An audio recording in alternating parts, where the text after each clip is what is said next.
So first let us derive the expression for energy stored. So in order to derive energy stored due to point charges, so we need to consider a region where it is free of charges. So you consider a region in the form of a circle. In this region, there is no charges present. So what we do is we are going to move the charge from somewhere, from, for example, from some location to this positions inside this free space. Then whenever we move a charge, what will happen inside this closed area we need to evaluate. So all of you know work done is what? It's work done is nothing but moving the charge from one point to another point upon the application of force. So that concept you can use here. So initially what we do is we are going to move the charge Q1 from infinity, somewhere it is located, and it is moved to position 1. So you have to calculate whether in doing this movement is any work done. So all of you should know work done is what? Force into displacement. That is one equation that can be described for work done. Another expression for work done is charge into potential. So charge into potential will also give you the total work done in a system. So initially when you move Q1 from infinity to the position 1, since there is no charge present in that region, the potential will not be present for that particular medium. So what happens is in the initial case, the work done will be equal to 0 because there is no potential that is exhibiting inside that medium. And next we are going to move the charge Q2 from infinity to P2. So now work done will exist because previously we are having the charge Q1. Due to that charge Q1, some potential will exist in the medium. So in this case, when you move a charge Q2 from infinity to the position P2 as shown in the figure, the work done will be given by W2 is equal to Q2 into V21. So what is this V21? All of you should know. This is the potential due to charge Q1 on Q2. So it is not due to Q2 on Q1. It is the potential on Q2 due to Q1. Yeah. So V21 is that. And finally, we are going to move another charge Q3 from infinity to the position 3 because due to Q1 and Q2, some potential will exist. So in this case, the corresponding work done is given by W3 is equal to Q3 V31 plus Q3 into V32. So you should know how to define V31 and V32. What is V31? This is the potential due to Q1 on Q3 and V32 is the potential due to Q2 on Q3. So like this we can calculate the corresponding work done whenever we move a charge from infinity to the respective positions as shown in the figure.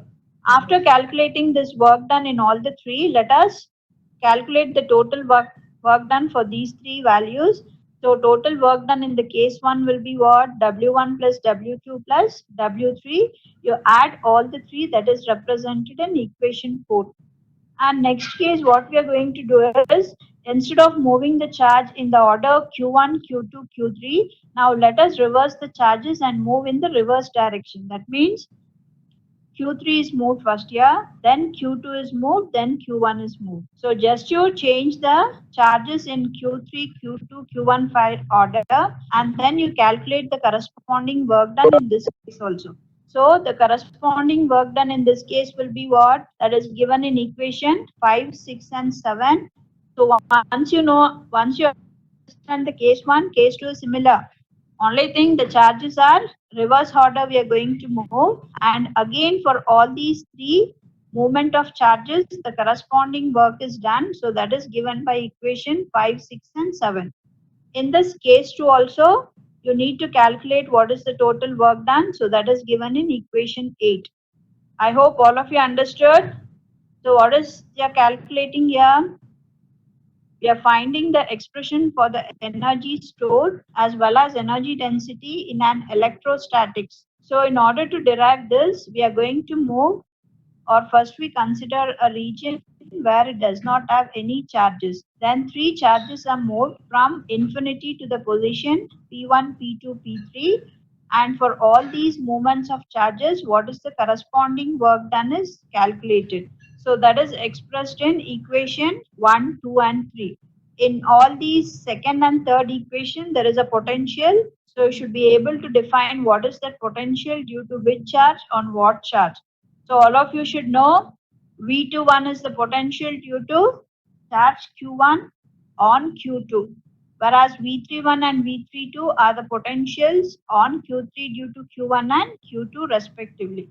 So like this, we are calculating the total work done in moving three charges. Then you add all the three, that is represented in equation 4. Next case, we are going to reverse the charges here. So move the charges in the order Q3 first, find the corresponding work done, then you move Q2, then Q1. All these work dones we have expressed in equation 5, 6 and 7. In this, what are the potentials you have? V23, V12, V13, you define all those potentials in the similar fashion. Now in case 2 also we need to calculate what is the total work done. So add all the equations 5, 6 and 7, that will give you the total work done for case 2, that is given in equation 8. Now we need to add the case 1 work done as well as case 2 work done. So if you add the equation 4 and 8, what happens? LHS is WW, so it becomes 2W, and RHS, whatever you add, whatever you have, you add it. So you get totally 6 terms in the RHS. In that you have Q1 common in 2 terms. You can remove that Q1 common, and then Q2 is common as well as Q3 is common. So you can remove whichever term is common in the RHS of the equation, you'll get some terms. Then what is these bracket potentials you should know. So first bracket, if you see, it is V12 plus V13. So you should know this is potential on which charge? It is the potential on Q1 due to Q2 and Q3. So potential on Q1 due to any number of charges can be represented in general as V1. So V12 plus V13 can be replaced by V1. And second term you have Q2, you write as it is. V21 plus V23 is what? This is the potential on Q on 2 due to 1 and 3, that is V2. Third one is on 3, that is V3. So like this you can replace the potentials in the brackets as V1, V2 and V3 here.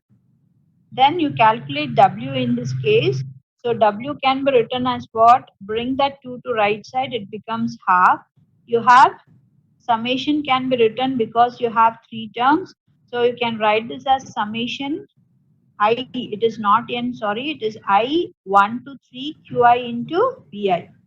Understood? So we need to find what? In the case 1, 3 charges are moved from infinity to the positions P1, P2, P3, and the corresponding work done is given.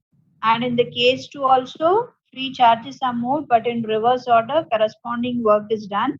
Case 1 work done and case 2 work done, total work done is added, and then we are removing it common terms, whatever is there. And you should know V12 plus V13 is nothing but the potential on Q1, so it is denoted as V1. V21 plus V23 is potential on Q2, that is V2, and V31 plus V32 is potential on 3, that is V3. After calculating this, we are writing this equation in the summation form. So bring this 2W is there no in the left side. You shift that 2 to right side, so it will become half. Instead of writing 3 terms separately, you can write it in the summation form as what? I varies from 1 to 3 Qi into Vi. Then this is for 3 charges we have shown. If the same principle should be applied for n number of charges, that is moving from infinity to the position P1, P2 up to Pn and so on, the above equation instead of 3 becomes what in the summation? It will become summation I1 to n Qi into Vi. So you will get the expression for energy stored in a system due to n number of point charges here. So equation 9 is what? This is the energy stored in a system or a medium where n number of point charges are moved from infinity to the respective position. And after calculating this energy stored, we have to convert this to energy density. So how do we convert this to energy density? You should know. So first you define what is volume charge density here. All of you know volume charge density is charge upon volume, that is dq by dv. This you have studied previously, all of you should know. So dq becomes what? Rho v into dv, and total charge, if you want, you need to integrate on both the sides.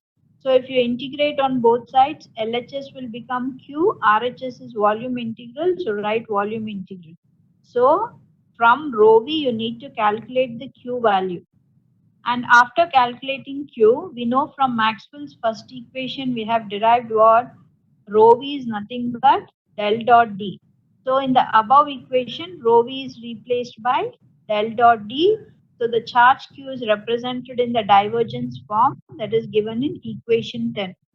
So after calculating energy stored, what we are doing here, we are defining volume charge density, that is charge upon volume. So it can be denoted as dq by dv, and after cross multiplying and integrating, you get the q. And then we are substituting the Maxwell's first equation, that is rho v is equal to del dot d. Then you'll get the charge q, that is denoted in equation 10. After calculating this charge q, this value of the total charge should be substituted in the equation 9. See, if you observe equation 9 and 10, summation q is nothing but total charge, all of you should know. And 10th equation also is integral is also total charge. So total charge, whatever I have calculated in 10, that can be substituted in 9 in the place of summation qi. So summation qi, the total charge is replaced from equation 10 to 9. And once you remove the summation, vi will not have any significance. Sorry, vi, instead of vi, you should change it to v. You cannot write vi again because it is only for summation it is valid vi. If you remove the summation part, vi can be written as total potential v. I hope all of you understood. In the equation 9, summation qi will give you the total charge, and then in equation 10 also gives you the total charge. So replace this value, just put 10 in equation 9, then vi will change to v, that is the total potential. After replacing both these values, you will get the 11th equation here. Understood? 10th is substituted in 9 and vi is replaced by v, you will get the 11th equation which is given here. And in this 11th equation, you need to rearrange this in order to expand this integral. So what is there? V is outside the square bracket. You shuffle it, or you can write V first. In the bracket, you can write del dot D. Then outside, you can write dV. So just shift the terms left and right as shown in the equation of the RHS. Then that will give you 12th equation. Now you need to expand this 12th integral. So from vector rule, you have to expand. So what is vector rule?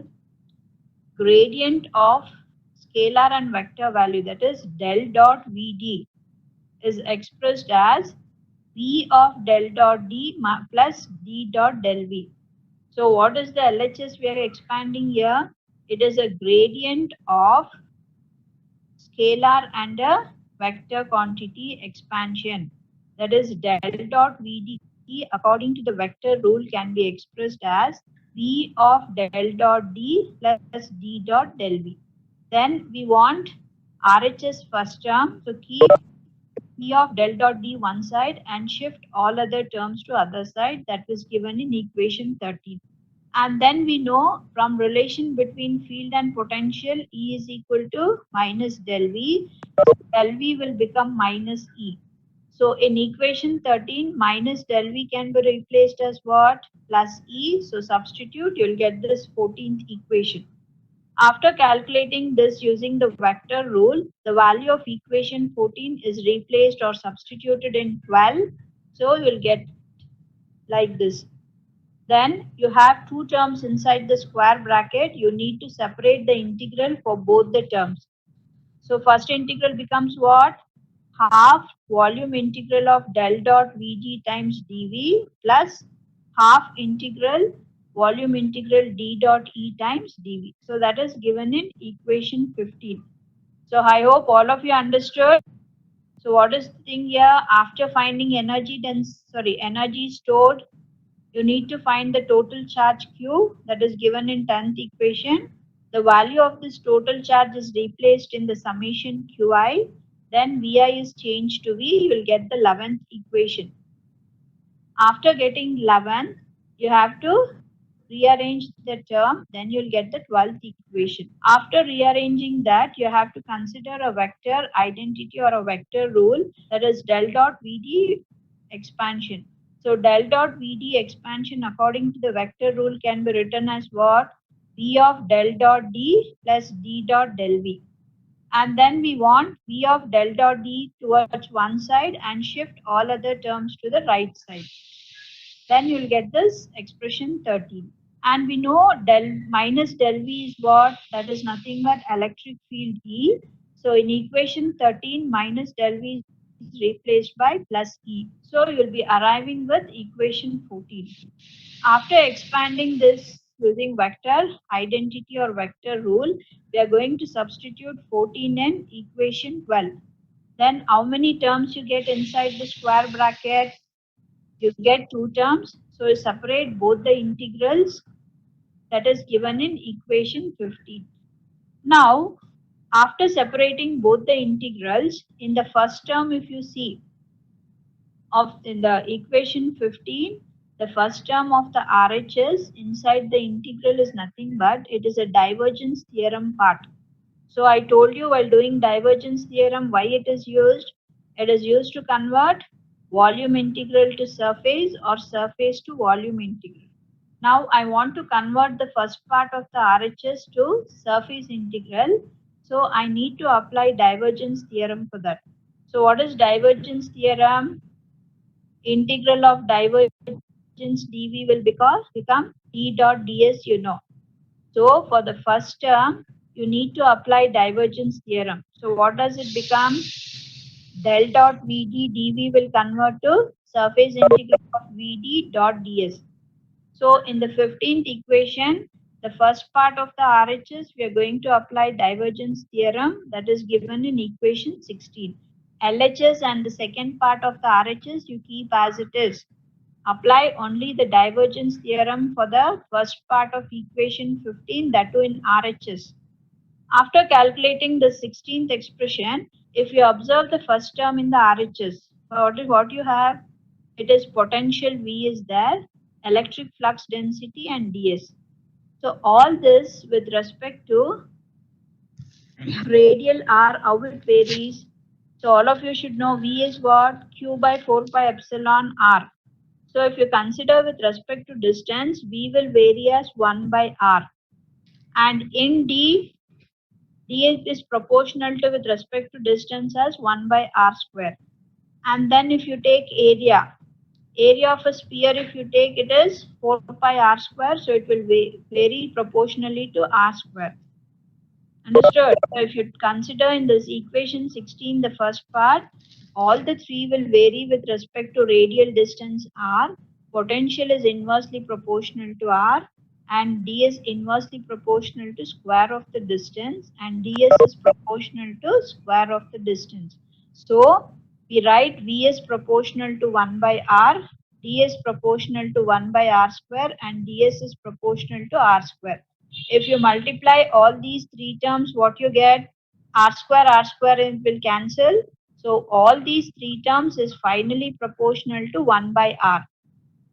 Then if you assume whatever region you have taken, if the radius of that particular region is infinite, so r, the corresponding r will become infinity for that, and 1 by r, that is 1 by infinity, is always equal to 0. So if you assume the region to be very large such that if it tends to infinity, that is r is equal to infinity, if it is, then 1 by r term will tends to 0.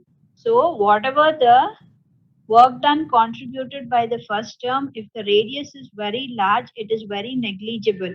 So you can neglect the first term of the RHS in equation 16 and you can retain only the second part here. Why we are neglecting that? If you assume a region of radius to be very large, then the work contributed by the first term is very negligible. So as a result, the first term is neglected. We keep only the second term here, which contributes maximum work done. So W will be equal to finally what? Half integral D dot E into dV. Now we need to find energy density. So you differentiate this on both the sides. So what is LHS differentiation dW? And in RHS you have a integration. Integration and differentiation are reverse process. So it will get cancelled. So it will be half D dot E into dV. So after calculating this W, you need to differentiate on both sides. So if you differentiate, LHS becomes dW, RHS integration will get cancelled. So you get half D dot E into dV. And bring this dV to left side, you will get dW by dV, that is equal to half times D dot E. So this equation 17 is energy stored by volume, or energy work done by volume is nothing but energy density. So joules per meter cube you will get. So that is nothing but energy density in a particular medium. You will get in terms of electric flux density and electric field intensity in electrostatics. And you can express this energy density either only in terms of electric field or either only in terms of electric flux density. So what you need to do, you know the relation between D and E is what? D is equal to epsilon E. Wherever D is there in equation 17, you replace by epsilon E. Then E dot E is always equal to E square according to the dot product of two vectors. So the energy density now is purely expressed in terms of E. And if I want similarly in terms of D, what you should replace? E is replaced by D by epsilon in equation 17. So D dot D once again becomes D square. So like this, energy density can be expressed either in terms of electric flux density purely or electric field intensity or combination of both D and E. So this gives you the representation or the expression for electric flux density, energy stored in three different types. I hope all of you understood how to arrive at this expression. So here also MCQ questions can be asked, or in between formulas you have derived, so that you should be able to tell. And then what are these potentials denotes? V12, V13 or whatever it is, and V12 plus V13 is equal to V1 or V2, V3 they may ask you. So that is the potential on V1 and all that you should know. Then we are using rho V definition, that should be known, Maxwell's equation, and then a vector rule, which is very important here, that we are using.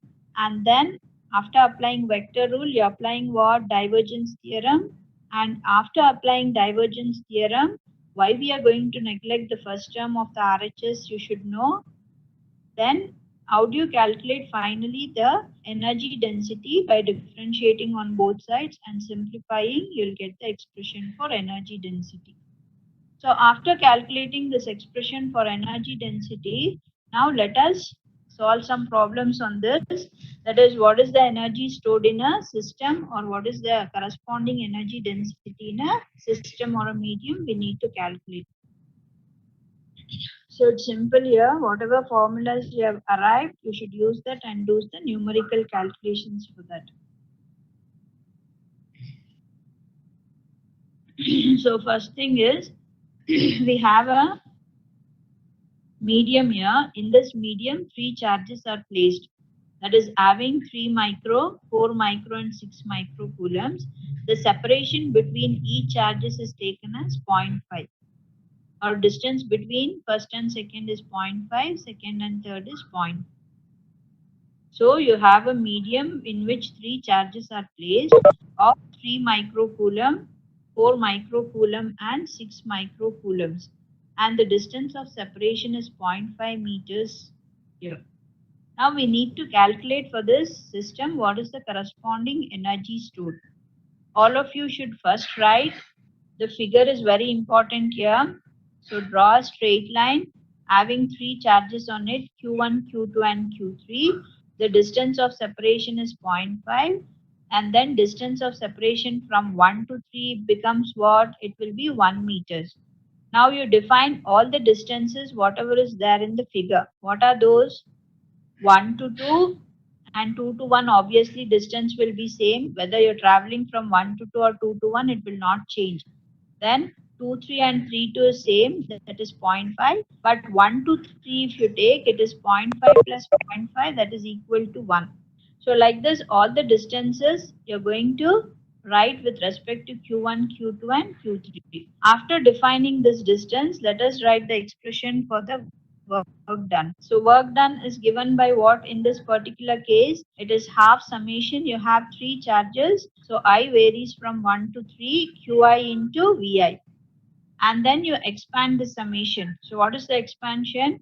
Q1 V1 plus Q2 V2 plus Q3 V3. And all of you should know what is V1. V1 is the potential on 1 due to remaining charges. So what are the remaining charges you have? Q2 and Q3. So V1 is the potential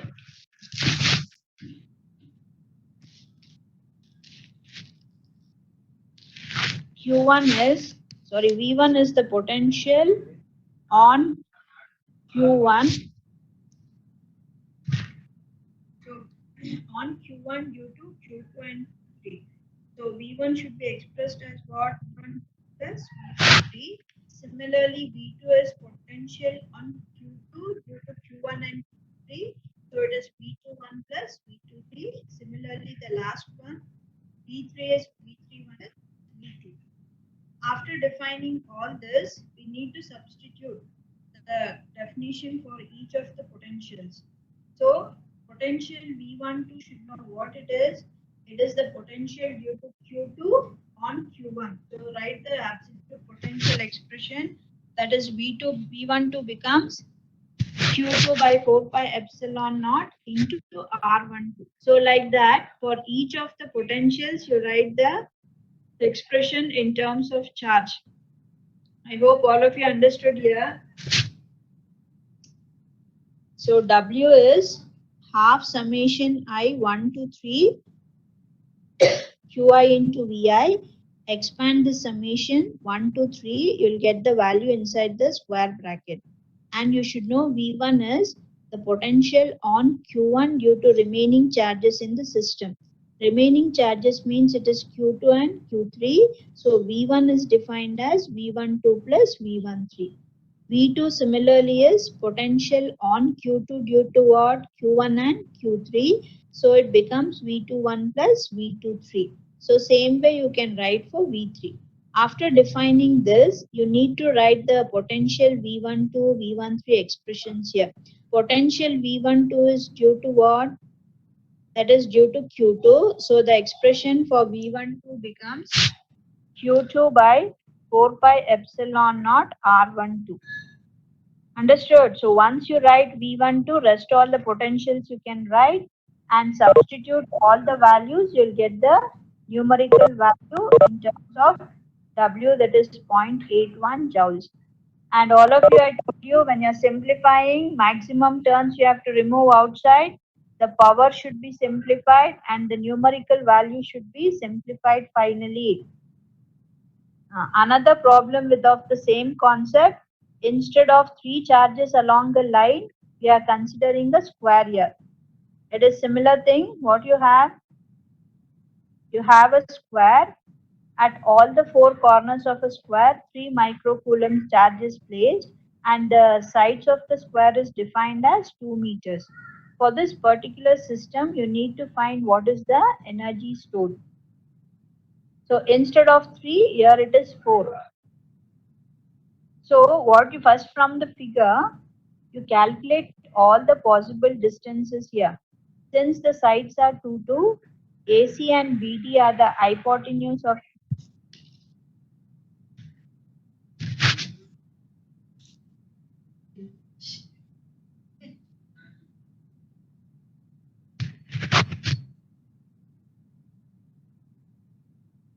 sorry for the disturbance. So if you see the figure here, you have a square and sides is defined as 2 meters. We need to calculate the hypotenuse here, that is AC and BD. AC is equal to BD, that is equal to square root of what?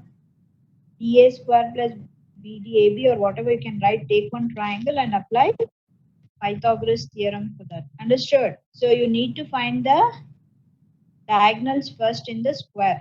After calculating the diagonals here, all the distances you write. What are the distances? 1 to 3 and 3 to 1, 2 to 4 and 4 to 2 are all equal to 2 root 2, and rest all the distance is equal to 2 meters here. Then after defining this distance, you write the expression for the work done.